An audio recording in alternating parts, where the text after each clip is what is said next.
Today's special forces are elite fighters, highly skilled soldiers who operate dangerously close to the enemy. But are the tactics and weapons of these battlefield experts a product of the modern era, or did they exist in the ancient world? Were ancient special forces far more advanced than anyone thought? The Marines with a mission to save a metropolis. The jungle weapon that turned the tide of war. The canine force of the Roman army. The sharpest sword ever forged. And body armor astonishingly made of silk and offering protection in battle. Discovering the mysteries of the ancient special forces.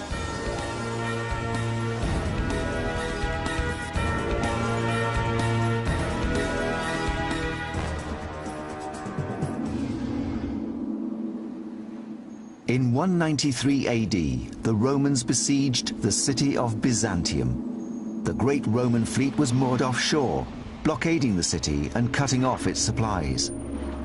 Then one day, as if sailed by ghosts, the entire fleet moved towards the shore and closer to the enemy's territory. The sails were down and no one was rowing. What was happening? In 190 AD, the Roman Empire was at its peak. It occupied over 1.5 million square miles, from the Atlantic to the deserts of Arabia. But it was a divided empire. This is the time in the Roman Empire when there are a lot of power struggles and it's not clear who's going to have the upper hand. Forces loyal to the emperor-in-waiting, Septimus Severus, had blockaded rebel troops in the city of Byzantium, on the site of Istanbul in modern-day Turkey. The Byzantines hold out. They hold out for nearly 3 years. And they're absolutely terrible accounts of what conditions were like in the city as they were besieged. They talk about them wetting leather bags and chewing on them to try to stay alive, of using women's hair to weave, to make new clothes, to make ropes, drinking the most rank and foul water. Inside the walls of Byzantium, 30,000 people faced starvation and death. They sought to break the blockade with an attack that would take the Romans completely by surprise. They intended to steal the ships that were holding them hostage. Source documents describe the bold plan.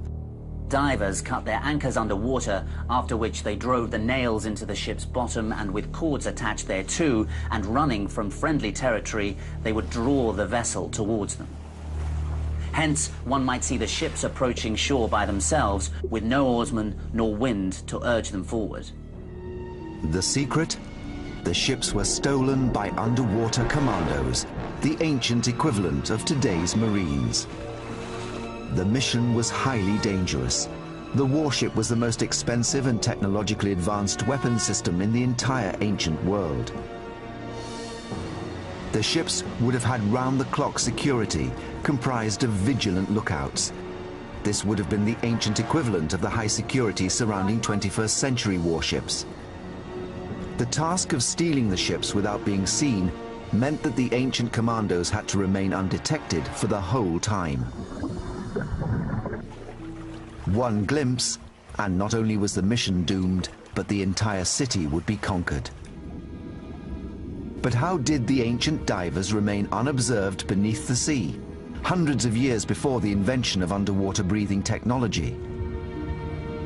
The Byzantine divers must have accomplished the feat on a single breath of air. But how did they do it? At the Royal Lifeboat College on the south coast of England, Ancient Discoveries is investigating the techniques and training the Byzantine divers must have used for their underwater mission. Mark Harris is a British champion in a discipline known as freediving. Freedivers are like the underwater special forces of the ancient world. Today we've got things like frogmen who use rebreathers, but in those days, of course, they didn't have that equipment. They just had the ability to hold their breath. The advantage of having a freediver unit within a navy would really be the invisibility factor of being able to swim distances underwater and not be seen from the surface. A 6-foot section of a replica Roman hull has been rigged to a scaffold and lowered into a tank. Mark will test how long he can remain underwater on a single lungful of air. He will also assess how much work he can get done using only Byzantine underwater tools and a weight. This device is called a Scandalopetra and was used by the ancient freedivers to descend and provided them with the negative buoyancy that they needed to get there. Mark will have to combine his freediving skills with those of a military frogman. He must cut loose the ship's anchor and attach a rope to the Roman hull. I think my most challenging task actually is going to be trying to attach this plate onto the side of the hull. The hulls of ships are built to be as smooth as possible to allow them to glide drag-free through the ocean. The ancient commandos would have had to attach a plate to the hull before even attempting to tie on the ropes. I've got 4 nails to drive in, and I think that's going to be quite a tricky job to do. I think with the frogmen, the chances are that they knew that they were putting themselves in a very dangerous situation, and I think there would have been a very high mortality rate. In doing their tasks, they would certainly have been expending a lot of oxygen and had a very high chance of not making it back to the surface. The test is a first. Mark briefs his safety and rescue team. Can I have everyone's attention, please? There is a risk of me having a hypoxic blackout. Now, if that happens, what I need you to do is to get me to the surface as quickly as possible.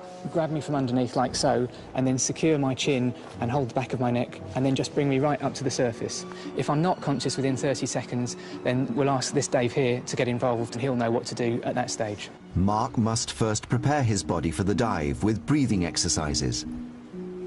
Really, when I'm breathing up, the main thing is that I'm just oxygenating my blood cells, I'm lowering my heart rate, and I'm getting something else called the mammalian dive reflex. Mark is optimizing the amount of oxygenated red blood cells in his body. It's likely that the ancient divers of Byzantium may have conditioned their bodies in exactly the same way.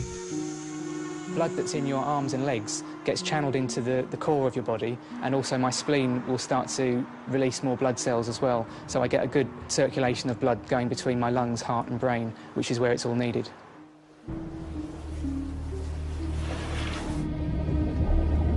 Mark's first task is to cut the rope holding the ship's anchor.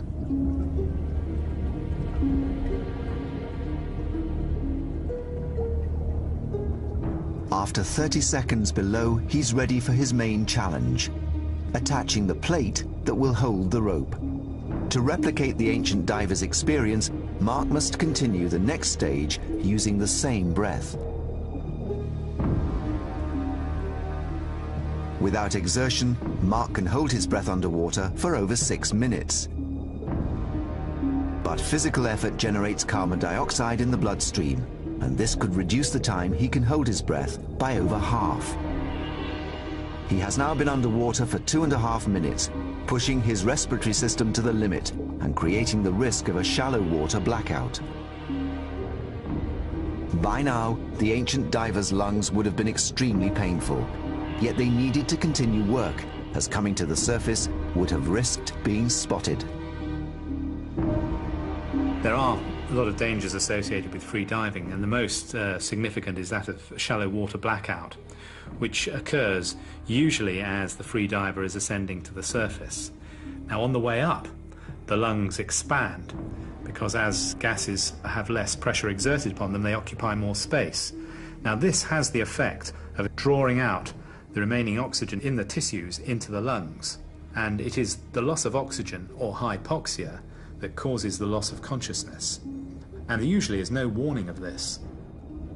After 4.5 minutes underwater, the anchor cable is cut, the plate is in place, and Mark has successfully attached the rope. A dozen divers could have attached 12 ropes on a single undetected breath. This would have been enough for the men on shore to pull the ships towards the land. Mission accomplished. Yes, that was definitely successful. I think it opened my eyes, really, to what the ancient frogmen would have been doing. Amazingly, holding one's breath for 4.5 minutes while performing physical exercise is 4 times longer than the average person can hold their breath while sitting still. By using this ingenious method, the Byzantines captured a significant number of Roman warships. But even this could not save their city. They had to leave the protective shelter of their city and seek food, and it was then that the Romans attacked and slaughtered them. The Romans captured the city and razed it to the ground. Byzantium was rebuilt by Rome, and it would again become the capital of the Roman Empire when Constantine converted to Christianity and its name got changed to Constantinople. And it still stands today as Istanbul, that city that sits on the brink between East and West. In every era, special forces are called upon to fight in extreme situations. Andrew Lambert and Richard Windley are investigating a device that was made for another extreme terrain, the jungles of Southeast Asia.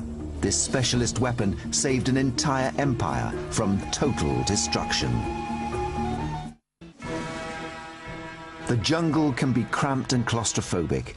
There's no room to maneuver heavy infantry or large assault weapons through dense undergrowth and around massive tree trunks. Jungle warfare calls for stealth, silence, special weapons, and forces. You need special training, you need special equipment, you need special experience to fight effectively in the jungle. There is limited evidence from ancient Asia of a mysterious jungle superweapon, one that would allow special forces to operate in silence in the dense tropical undergrowth. Between the 9th and 15th centuries, the Khmer Empire ruled over great swathes of Southeast Asia. And its capital, Angkor, the largest city of the ancient world, covered 1,150 square miles, roughly the size of present-day Los Angeles. It was an ancient superpower. But in the 12th century, the Khmer Empire was nearly destroyed. A small rival kingdom, the Champa from present-day Vietnam, was growing in strength. Armed by the technologically advanced Chinese to the north, they marched into Khmer territory. A simple bow, as used on the back of their attack elephants, only had an effective range of 50 feet.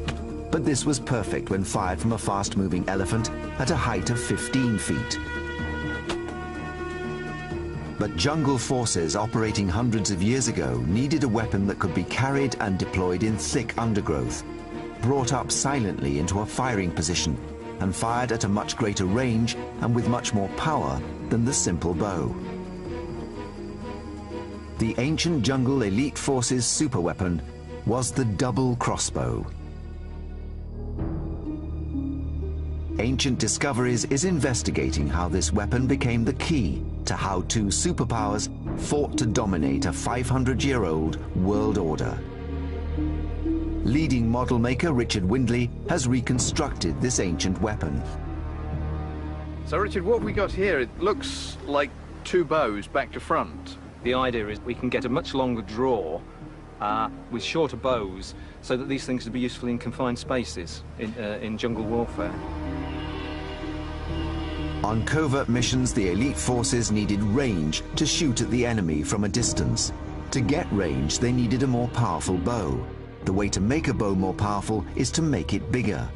But a bigger bow is too large and clumsy to deploy in jungle conditions. The answer was to double the power of the bow, not by doubling its length, but by its number, the double bow. That's the one thing that seems to make sense with this. Even if you don't get any more power than with a longer, simpler bow, the sheer fact that you can maneuver it through the jungle is going to give you that critical advantage. Well, that's right, and I think a sensible test would be to test one of the bows on its own, strung as a normal bow, and then set it up with a complete string in the double bow configuration, and then try it again and just compare ranges. The range of the double bow should be greater than that of a single bow, although the double bow's design might make you believe the opposite. The way the bowstring is wrapped around both bows produces a lot of friction that might lessen the power of the double bow. In a normal bow, one's arm simply pulls back the string. But in a double bow, the string must slide over the first bow to pull that back. The friction at this joint could easily make the expensive addition of a second bow hardly worth the effort. As the string slides over the arm of the second bow, it rubs against the wood. This again uses up valuable power that is not being utilized to project the arrow to its target. Right, well that draw is about 11 or 12 inches. The single bow shot goes 40 feet. Okay, that's the first one, so. All right. What we've got here is two bows, and they're bending in opposite directions to give us a double effect. Are we square now? That's about centred now, Yeah. but as you can see, you can actually feel the jerking, so we really are actually You can getting see it right on these ends. I think we better pull this together because those reliefs show two men pulling. The archaeological evidence confirms that the extra power would have required two soldiers to draw the bow. Right. Okay, if you'd like to find that. Yeah, why not? Sorry. This is the double bow. Let's see how much further it goes. I think we better pace that out, Richard. Yes, that looks significantly better, doesn't it? It does. The arrow from the double bow travels 65 feet. We're looking at least a 50% increase. Right. So what we've got here is a machine that gives us 50% more power with no extra width. That's right. Even with the energy lost at the friction point, the double bow has 50% more range than the single bow. A militarily effective improvement, this extra power also gave it another advantage. The only problem we've got, of course, in a jungle, you're going to lose performance because you're firing through trees, you're firing through leaves. So what we really need to do, I think, is to look at just how well this works in a jungle situation. The dense foliage that the Khmer and Champa were fighting in produced obstacles between the weapon and the target, barriers that could slow down the arrow and render it less effective. To recreate these conditions, Richard and Andrew have set up a series of targets 3 feet apart, an approximation of the gap between leaves and branches in a Southeast Asian jungle. Real leaves and branches are of varying thicknesses, but Richard and Andrew are using thick paper for the test because it has a uniform thickness.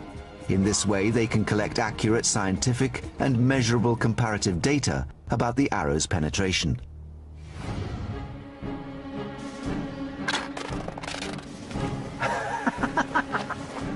That was fantastic. The ripples we went through.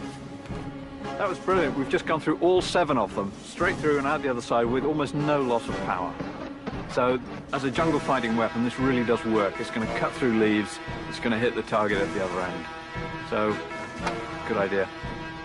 To everyone's surprise, the bolt flies through every layer with insignificant loss of power. The tests have revealed why the double bow was so effective in the jungle.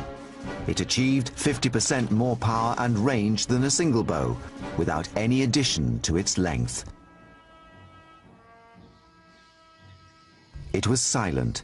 It could punch through leaves, and it could send its deadly arrow into a distant enemy target in a similar way to modern elite snipers operating in jungles today.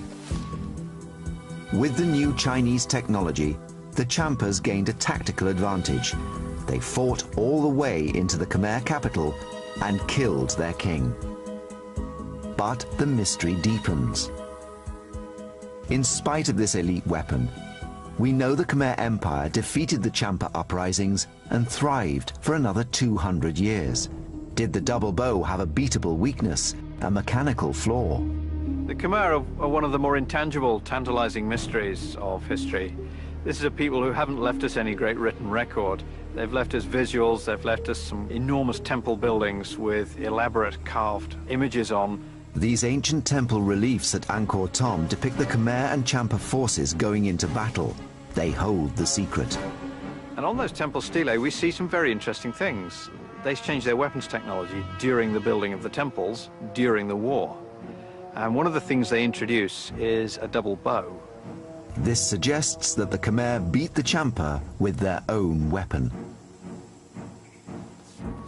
What we know is that the Chinese sent this technology to the Champa, but Champa deserters carried it to the Khmer. And the Khmer then made a point of celebrating this technology on their temple walls and celebrating the fact that it was Champa deserters who'd brought it over. The Khmer obtained enemy technology and turned it against the Champa, and so saved their empire. A short distance across the ocean from Cambodia lies the island nation of Japan. In the 13th century AD, Japanese military engineers also used an amazing piece of weapons technology to save their nation from annihilation. a weapon that is still famous today for being the sharpest and most deadly blade ever made, the fabled samurai sword. Even with all the technology that we have and all the machinery, we cannot make a sword like it was made many centuries ago. The sword was made with ingenuity and incredible craftsmanship. In 1281, the great Mongol leader Kublai Khan sent a force from China of 4,000 ships and 200,000 men to invade Japan. The largest fleets ever put together in the medieval world were those that Kublai Khan produced for his invasions of Japan in 1274 and 1281. This was probably the largest naval flotilla ever assembled prior to D-Day. The Mongol raids into Japan in the 13th century are chronicled on a set of manuscripts known as the Moko Shurai Ekotoba. Before this campaign, typical Japanese battles were fought between individual champions and generals, but the Mongols were a tribal equestrian people, and they attacked in mass groups. Up until this point, simple Japanese swords had been made of a single piece of iron hammered into a sharp blade. There was a trade-off between hard and sharp blades made of steel that could cut through Mongol armor but broke easily, and softer, more flexible blades made of iron. Although the iron blades did not break as often, they could not penetrate the stiff lacquered leather protection worn by the Mongols. The Japanese desperately needed a new technology, a special weapon that would complement the samurai reputation of being an elite special force. The nation stood on the brink of disaster. And that was about the time when the first true swordsmith found a way to make a sword that could be very strong to cut through, but soft and flexible and fast at the same time. And that person was called Masamune. Masamune created the hardest, toughest, and sharpest swords the world has ever seen. Faye is one of the highest-ranking female martial artists and swordswomen in the world. She is an advanced practitioner of Aido, the art of drawing the sword, and Tamashigiri, the art of cutting with it.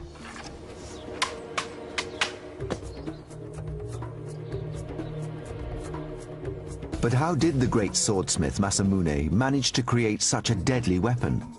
His genius was in combining the properties of hard and sharp with tough and flexible. The fabulous thing about Japanese swords is the way in which they combine iron and steel together. The steel is important because it's the hardenable component. You can get a great deal of hardness on that edge, but if you harden too much, then the sword will become brittle. What was Masamune's secret? How did he combine these metals to create the greatest sword the world has ever known? David Starley of the Royal Armouries in Leeds has been examining a cross-section of an ancient samurai sword under the microscope. The cross-sections we've looked at, we've seen a piece of steel that's been wrapped around the outside and just hardened purely on the cutting edge. The sword has clearly been quenched very effectively to give hardnesses equivalent to a modern razor. The iron is impossible to over-harden, therefore the blade remains tough, as well as having the hard cutting edge. The secret was in the tempering, heating a metal and then cooling it. Tempering defines whether ferrous metal becomes iron or steel. Blades were covered with a lost secret formula of clays and charcoals of differing thicknesses, thinner at the sharp end and thicker at the spine. The clay coating acted as an insulator, so that the heating and cooling rate changed along the length of the blade. By doing this and hammering out any air bubbles that could weaken the metal, swordsmiths could actually create the two different metals with their different properties in the same blade. It was this stroke of genius that created the incredible samurai sword, the elite special weapon that allowed the samurai to repel the Mongol invaders. The sword would go on to define their status as an elite force for the next 300 years and became the most legendary and deadly sword in the history of warfare. But the secrets of some ancient weapons can remain a mystery, even today. In ancient Rome, there's evidence that the army used dogs in war. But what was their training and how were they deployed? Ancient Discoveries is investigating the secrets of how elite Roman units might have unleashed their dogs of war.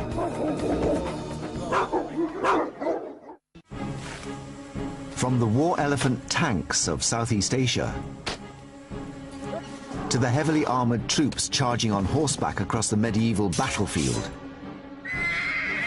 all armies across history have employed animals in war.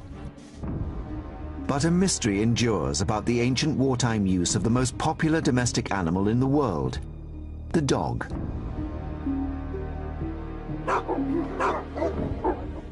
The canine tooth of a fully grown mastiff can reach up to 2 inches long. It's one of the oldest breeds of dog in the world, weighing up to 60 pounds. This makes such a dog an ideal special forces weapon. In 1513, Henry VIII of England made a presentation of 400 mastiffs to Philip, the King of Spain. And we know that Philip, the King of Spain, used those mastiffs en masse. Can you imagine a pack of 400 snarling mastiffs going at the enemy? He used them at the Battle of Valencia, and they drove the French mastiffs from the field. So we've got 2 armies using mastiffs. Extraordinary. But what of the Roman dog units? One of the most frustrating things about trying to look at dogs in the Roman military is the Romans just haven't written enough down for us. And the Romans, they write everything down. We know so many details about life in the Roman army, but not much about how they use dogs. We know they did use dogs, there's reference to dogs, and there are certainly images of dogs, and there are images of dogs in battle, but they don't tell us how. But on the column of Marcus Aurelius in Rome, there are clues as to how the Romans used military dogs. Marcus Aurelius was one of Rome's greatest emperors. He won several military campaigns against the barbarian tribes on Rome's northern borders, but was also a great philosopher whose writings are still studied today. He ruled between 161 and 180 AD. The column was commissioned to celebrate his achievements. There is one scene from the Marcus Aurelius column of this, emperor, which shows 2 dogs together near military figures, including the emperor and so on. According to 17th century accounts describing the column, it illustrated an extraordinary tactic used in battle by Roman dog units.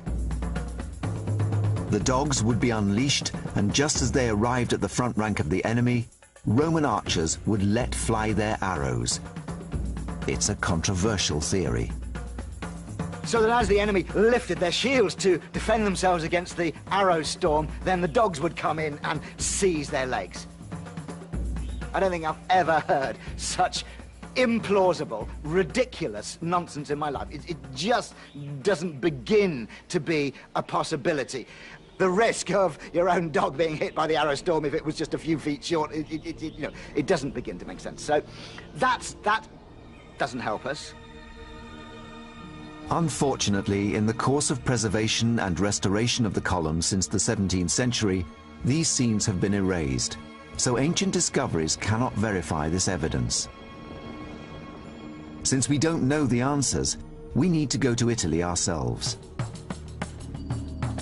Mike Loades has traveled to Rome to investigate the last remaining breeds of this ancient dog. Dogs like these could have been bred by Roman military dog handlers. These are mastiffs. They're sniffing me. I hope they're not checking out their next meal. They're not pet dogs. These are guard dogs. They're big, ferocious, brave, fierce dogs. And they're the sort of dogs that might have been around in ancient Rome. Certainly, Roman writers such as Pliny talk about big dogs that were around in the ancient world that were used in battle. He talks about them having troops of dogs. So, I mean, this is intimidating enough, just having half a dozen here with the handler. But imagine a great troop of dogs slavering and snarling and coming for you. Huge value for intimidation in a military sense. It takes almost superhuman strength to rein in 5 massive dogs. Is this a clue as to the size of a unit under one dog handler?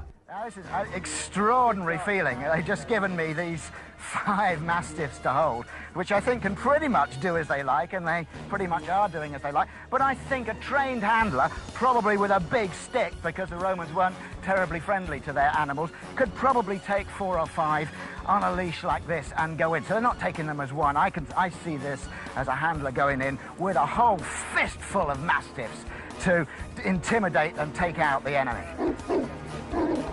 The investigation suggests that if they did, it might have been beasts like these, in groups of up to 5 with a single handler. Rome must have used them more than Rome is letting on to us. But the way they were used remains a tantalizing mystery. Somehow, somewhere, for some reason, Rome is keeping a secret. I'm sure one day we will unearth some new bit of evidence. We just need one more clue to tell us what did the dog do for Rome. As yet, there is no archaeological evidence about canine special forces. However, vast amounts of historical evidence does exist about the samurai, those elite warriors of antiquity. Although even with them, there remain some intriguing mysteries, and startling facts can still be uncovered. Yes, they had swords, but it wasn't their weapon of first choice. Their principal weapon was the horse and the bow. They were mounted archers. And in the age of the horse and the bow, where for centuries this ruled the battlefield, certain elite warriors, bodyguards and messengers had a device called a horro. It was a special kind of flag, and allegedly it could stop arrows. Ancient Discoveries is investigating this implausible protective device. Can a team of leading experts unravel the mystery of how a simple piece of fabric was able to protect the samurai from a hail of arrows? Often outnumbered, relying on surprise and speed, special forces depend on superior equipment to carry out and survive their mission. In the ancient world, it was no different. Elite warriors wore the best protection they could afford. Perhaps the most extraordinary is what appears to be nothing more than a silk bedsheet. It's known as the horro. It's shown in illustrations in the many ancient texts that chronicle the clan wars that ravaged Japan through the Middle Ages. At the beginning of the 12th century, the Minamoto and Taira families struggled to dominate Japan. Over 5 years, they clashed in a series of battles known as the Genpei Wars. A screen depicting the Battle of Ichinotani shows some Minamoto samurai wearing the horro. The horro was a cape worn by elite troops and decorated with emblems to indicate status or allegiance. But a mysterious secondary use is indicated by its translated name in English, arrow catcher or arrow entangler. In its time, the arrow was the deadliest distance weapon on the battlefield. The elaborate dress of commanders and elite troops made them distinctive targets. In terms of sort of application, arrows and bullets fill the same niche in warfare, but in terms of the sort of materials that you might use to stop them, they're slightly different. Armor to protect against arrows was generally made of a hard, impenetrable material like metal or lacquered leather. So how could a piece of silk tied on with string give anywhere near the same level of protection? 3D analyst James Dean is investigating the physics of how a simple piece of cloth might stop a deadly arrow moving at over 80 miles per hour. And as the samurai is riding along, this layer of silk is billowing out behind him, and if we look at the fine structure of the silk, we can see that it's very fine weave, which has 2 advantages. One, it's a very soft material, which means that the material will envelop the arrow. And secondly, it means that it's the tight weave prevents air getting through it. So it means that when we try and move it, it's creating a lot of drag and it's trying to resist that movement. And if we go back to the wider view, we can see what happens when we release an arrow into the structure. And if it goes in there, then as soon as we make contact here, we can see that the fabric is deforming and it's completely enveloped the arrow. And instead of just the tip of the arrow creating a very sharp contact point, here we can see that there's lots of points of contact. The material is completely wrapped around the head of the arrow, and the shaft and flights are also causing drag. And this means that the arrow and all of its kinetic energy are now trying to drag the material along with it. And by the time we get close to the rider, we can see that the kinetic energy is completely dissipated and the arrow falls to the ground before it's made contact. But did the masters of the battlefield trust their lives to this theory? So, Richard, let's see what you've done with this. Aha! That looks like a horro to me, but I don't think that would work. This is like a lampshade. That material is so taut. Yeah, well, we think this is the last version of it in its sort of ceremonial form. So that's imitating the billow when you're standing in a parade static. And this one's cotton. This one's cotton. And, of course, we can see here the Japanese heraldry here. So, I mean, that's the other function of this. Yes. I mean, it is an identifier. So if we've got to simulate that on the back, that's a heck of a lot of material to billow, isn't it? It is quite a lot of material. I mean, I can just feel the weight of this. We're going to need a bit of a supercharged horse to get that to billow out. But there are translations that I've read that say cotton, but others that say silk. The silk one's a very different beast altogether.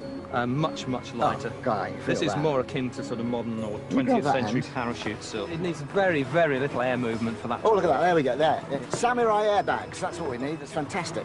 I can see it functioning. What I can't really see is I can't see it stopping an arrow. What do you think? Well, one wouldn't think that that would have any resistance to an arrow. It doesn't seem very likely, does it? It doesn't. Well, I think the first thing to do is to test it, and I think not on me, so wind machines, what's occurring to me. Mike has brought his samurai bow to the Ancient Discoveries testing ground. It might be that the horro doesn't stop an arrow, but it slows it down enough that it will no longer penetrate the armour. So we're going to test it against this ballistic jelly, which is supposed to simulate the density and resistance of human flesh. Look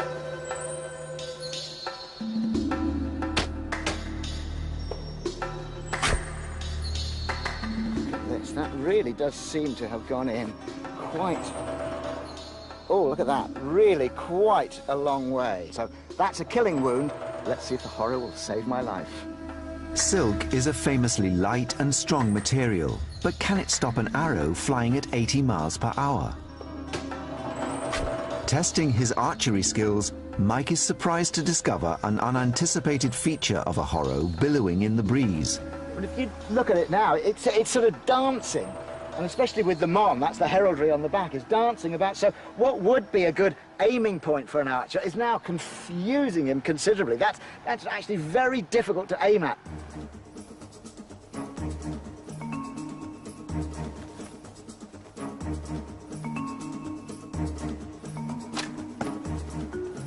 That's amazing!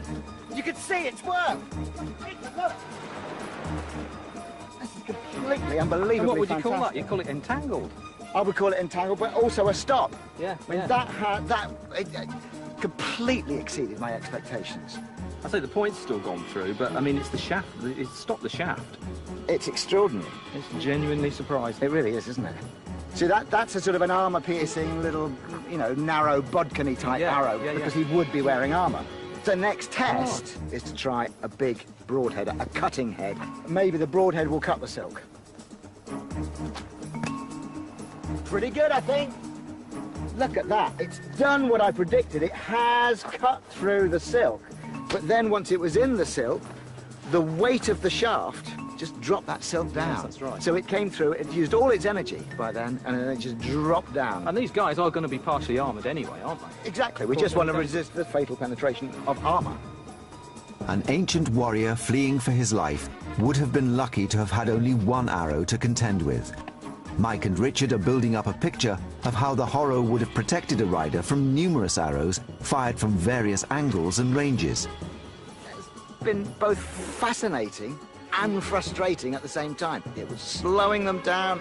I mean, sometimes it was even just punching them out, like as if it was a trampoline. And yet there were others that did get through, and they went right through, completely defeated it, and hit this with a great smack. The horro in Mike and Richard's test successfully deflected 70% of the arrows fired at it. Mike feels this is an acceptable success rate for such a light and mobile protection, and good enough for him to test it in person. He will replicate the experience of a samurai warrior 700 years ago, on horseback, being chased by a cavalry archer. It's going to be interesting. I've never heard of anyone ever trying this experiment before.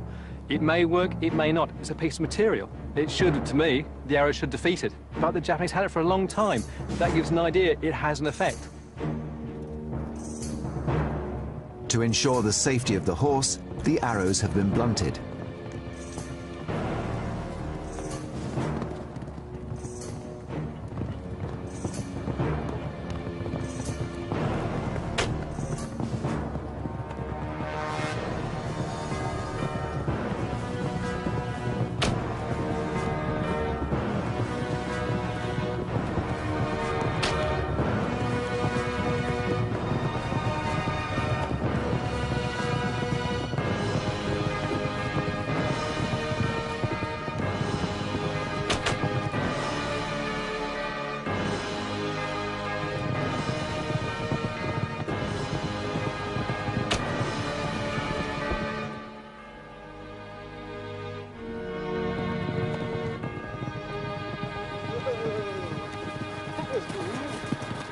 That was great! Good shot, good shooting. So we've established the principle works. We've tested it on the wind machine. We can see that unless it's at extreme close range, it works. And now we've tested it on horseback, and I could feel it. I could hear it pop. I could sense it was saving me. I could feel it working. So I would feel quite secure with that, although, as you say, it's a big target, which is slightly counterintuitive for something that's to protect you. It's actually announcing this great target, but that's so much in Japanese culture. But I mean, they would wear banners and standards on their backs, so they were really big into announcing who they were, and this does that. Yep. But the important thing is, we've found a principle that works. The samurai were equipped with superlative weapons and ingenious protection. They were trained in mind and body. They were daring and courageous. They were the special forces of their day. The combat divers of Byzantium, the jungle archers of the Khmer, the war dogs of Rome, and the samurai of Japan were the titans of elite warfare. Operating in small, close-knit, highly trained units, their effectiveness was out of proportion to their numbers. Ancient Discoveries has revealed how the special forces of the ancient world, like their modern-day counterparts, depended on exhaustive training, both mental and physical, and equipment that tested the limits of both ingenuity and craftsmanship.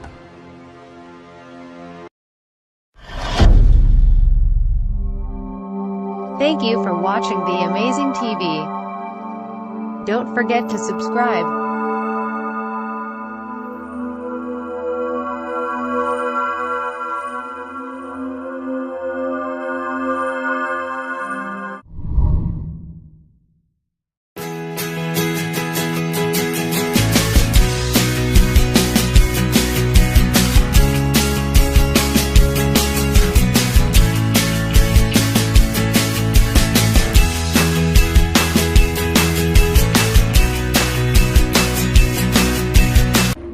One day, as if sailed by ghosts, the entire fleet moved towards the shore and closer to the enemy's territory.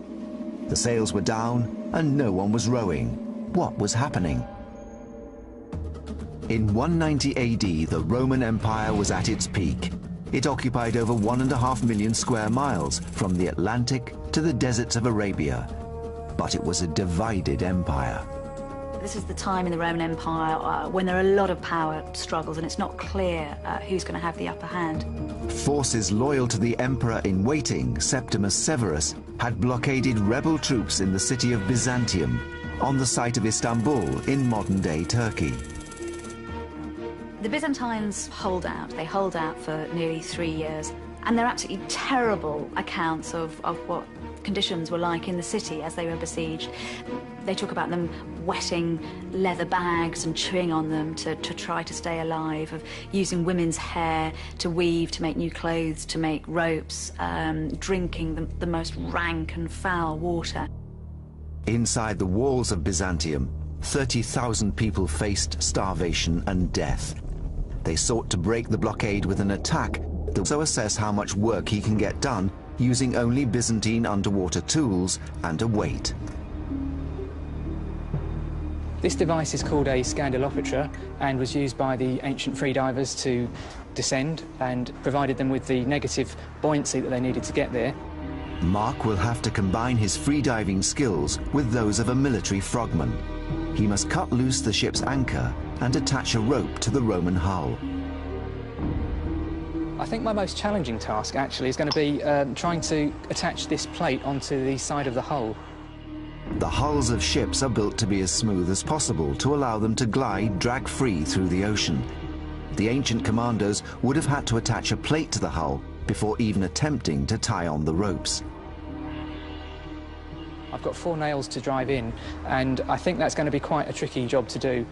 I think with the frogmen, the chances are that they knew that they were putting themselves in a very dangerous situation, and I think there would have been a very high mortality rate. In doing their tasks, they would certainly have been expending a lot of oxygen and had a very high chance of not making it back to the surface.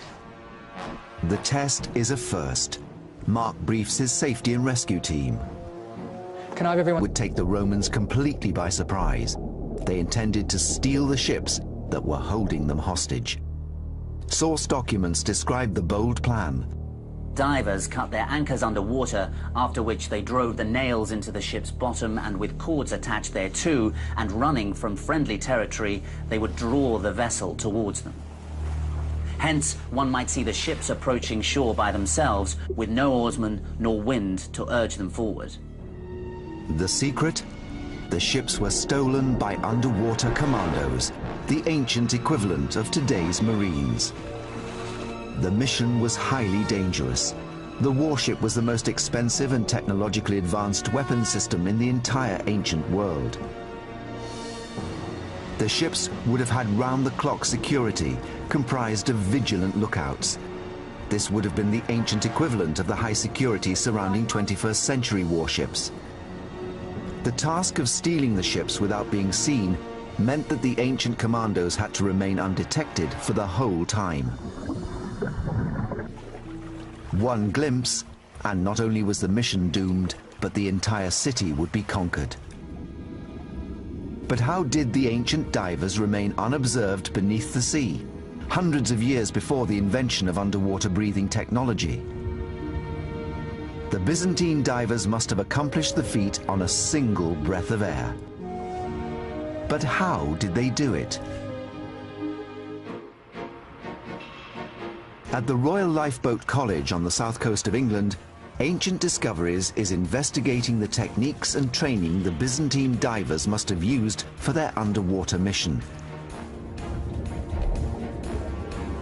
Mark Harris is a British champion in a discipline known as freediving. Freedivers are like the underwater special forces of the ancient world. Today we've got things like frogmen who use rebreathers, but in those days, of course, they didn't have that equipment. They just had the ability to hold their breath. The advantage of having a freediver unit within a navy would really be the invisibility factor of being able to swim distances underwater and not be seen from the surface. A 6-foot section of a replica Roman hull has been rigged to a scaffold and lowered into a tank. Mark will test how long he can remain underwater on a single lungful of air. He will also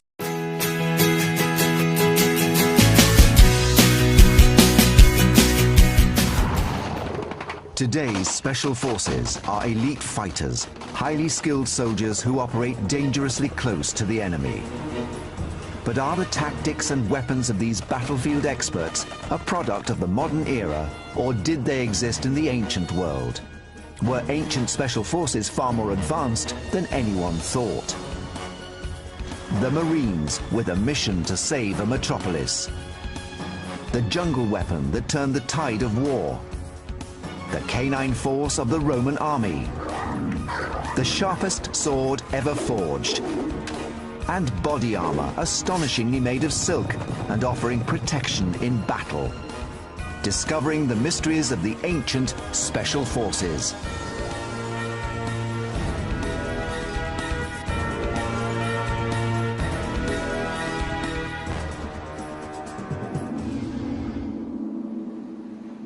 In 193 AD, the Romans besieged the city of Byzantium. The great Roman fleet was moored offshore. blockading the city and cutting off its supplies.